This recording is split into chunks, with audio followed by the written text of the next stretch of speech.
Happy Flottante. I'm Mark. Rebecca. How are you guys doing today? Hi. We're fighting the bugs here in Zions National Park. It's mosquitoes. Huh? It's sunsetting right now. We're doing a time-lapse photography of one of the faces of the cliffs. And we want to introduce you to this park. You probably know some things about it already. I heard about it a lot. Do you like it so far here? I like it. Beautiful, huh? The landscape is really unique and the rocks is amazing. Pretty it's amazing. Magnificent. But it's really crowded, right? Really, really crowded. So the time now is almost 7 p.m. Utah time. So finally the slow crowds down. starting getting quiet. to slow down. People are leaving the park. Yeah. But the park is open for 24 hours, so you can come in anytime you want, even in the night. No problem at all. But you have to be careful. If you have an RV or an oversized vehicle, to get through the tunnel, which goes from the east to the south, you will have to pay an extra $20-25 fee, and they will do an escort of you going through, because you got to take up both lanes of the highway to get fit through there. I think 11 foot 3 inches is about what the height limit is. So you have to be careful with that. So if you rent a camper, make sure the height and the width is allowed to go through the tunnel without escorting. And I think it's like 8 in the morning till 5, but you'll have to check with the park. It's the only time that you can go through the tunnel they have with an information. RV. They have that information on their website. Otherwise, you can go through it when you have a normal vehicle. And Well, and we've driven through it several times just trying to go to other destinations, because there's so many other parks that are north and east of here, so it's easy to get through. Go through the Zion Park to go to the and a nice drive. So go to the Zion Park. The entry fee is $25 for a motorcycle. I don't know. Yeah, and that gives you for a week's pass. A week? You can go for a week. Yeah, if you need to go through Zion Park or you want to go into the park for multiple times, it's better to buy an annual pass for $80. And with that annual pass, you can also go to other nearby any other national national park. Yeah. So it's more cost effective. Yes. Okay. If you travel with your pets, your furry friend, be aware. All of the national park is not pet allowed. So well, you can only in this one area in the lower trail. If you want to go hiking in the Zion Park or other national park, you cannot bring your pet, doggy, to go with you. But in the Zion National Park, there's one trail exception. It's a pet allowed. It's called a Paras, P-A-R-U-S trail. It's right by the south entrance. So you can take your pets, go over there, and it's a good overlook place for sunset as well. And it's easy walk. And that trail is only 2 hours round trip. So it's all flat on a river bottom. Yeah, so it's very easy to walk with your pets. Since Zion National Park is a very popular place to tour, and mosquitoes. Okay, it's definitely you want to avoid weekends.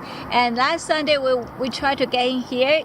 It was packed. Yeah, it was a free pass weekend or Sunday. Yeah, we found out it's a free pass Sunday. Free pass. So that's even more tourists on that day. We didn't know about that. We were in queue, I think, to get to the gate for 20 minutes, 30 minutes, and we knew we weren't even close according to GPS. Long queue. So we gave up and turned around. And then we found a secret place. Yeah, I found another place that was better. Lake. Oh, it's not a secret now. You just told them. Oh, damn. Now we have to find a new secret place. So don't go there. You didn't hear that from us. But it's a really nice route there. Maybe you just said it wrong and they won't know how to get there. Yeah, you don't know where it is, right? It's nowhere near here. But anyhow, we found that place. There's a There's a lot of nice roads. Yeah, so you can just go around the park if you don't want to. No. There's a lot of nice roads because you can bypass the park and find a lot of different roads. There are canyons everywhere. You don't really. You need can to drive come 100 here. miles without seeing a person in a lot of these desert roads. Yeah. It's pretty amazing. We drove every time we took a motorcycle ride. We drove like over like 400 miles, right? The first day we drove like 450. 415. I think. 415, 415. Yeah, 415 miles. We were tired that day. Yeah, it's a really I'm long still ride. tired. Yeah, but with this bike is really good. Travel around and no place in that area, in that the canyon. We saw the sunset last night on 68A in Arizona, coming back, and we saw the sun setting forever because there's no light pollution. And no high mountain, it's a flat ground. Hardly there. any cars. Yeah. We didn't hardly see a house the entire time. Just us, one bike. It's pretty amazing. People. Yeah. So we got the whole world to us. The whole world. Yeah, that was going through one of the, I think, Navajo reservations. It was really quiet in that area. Yeah, so anyhow, so you don't really need to come into the Zion, but if you have to come here and see it because it's famous. But we suggest that you can also go around the park, go to Bryce. There's lots of people too, right? So there are so many canyons not as famous as Zion or Bryce. The first day we took a sunset, the time lapse, we were at the Snow Canyon. It's all white. That was real pretty. The canyon is all white. It's a great right by sunset there. You'll see the time lapse there. It's right by Highway 9 or 15. It's near 15. Near 15. So it's we just drove on that highway and we saw sunset, good place. St. George. St. George area. Northwest of St. George. So anyway, that place is really good for sunset. It's really pretty. Yeah. So we don't really need to go in here. And we also saw the Coral Pink Canyon yesterday on the way back. Okay, so just to give you an idea where you can go, what you can see when you are in the Zion National Park area. But some kind of famous canyon, like a Capitol Reef, you have to drive like hundreds miles away.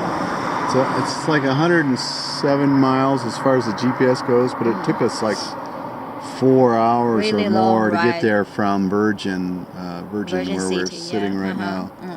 So if you want to go there, be prepared. But it's worth it. I mean, we didn't go the fast route either. It could have been 15 minutes quicker if we'd gone on highways, but we went on some really amazing. But not many traffic to roads. go there. No. The farther you got north, the less traffic you saw. And then coming back, you were sleeping on the bike for about an hour on the backside of this one canyon, and there's a beautiful lake there. And there is no one in that canyon. You can see for 50 miles literally, or 100 miles. And then a cut across through Kings Canyon, I think is what it's called. Kings Canyon?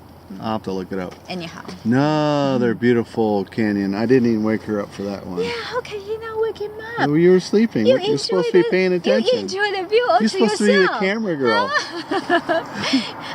I fall You get a asleep. comfortable chair and now you fall asleep in it, don't you? I fall asleep simply because of that high altitude made me sleep. Yeah, we've been suffering a little bit from the high altitude. I think I am a little bit today. So anyway, I hope you enjoy our video on Zion National Park. And don't forget to subscribe and like. Maybe it's this direction. And also enjoy some of the other videos that we're going to do of South Utah motorbiking and touring through this country. And I recommend if you have a vehicle you like to drive, it's a good place to come for a trip. So anyhow, thank you so much for watching us. And we'll see you next time. Bye.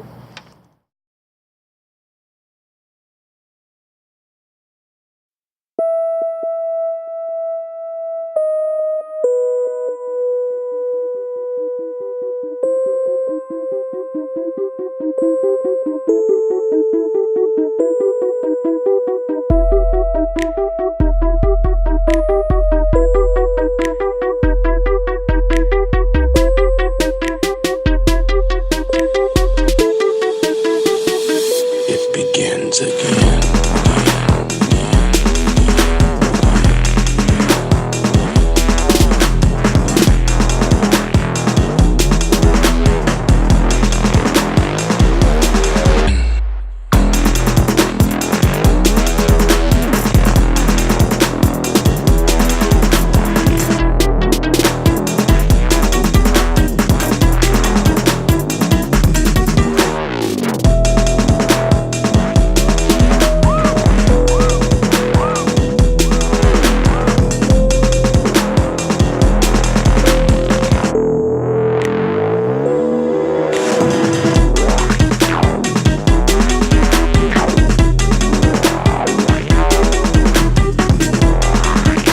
everyone. We are lovely Flottante.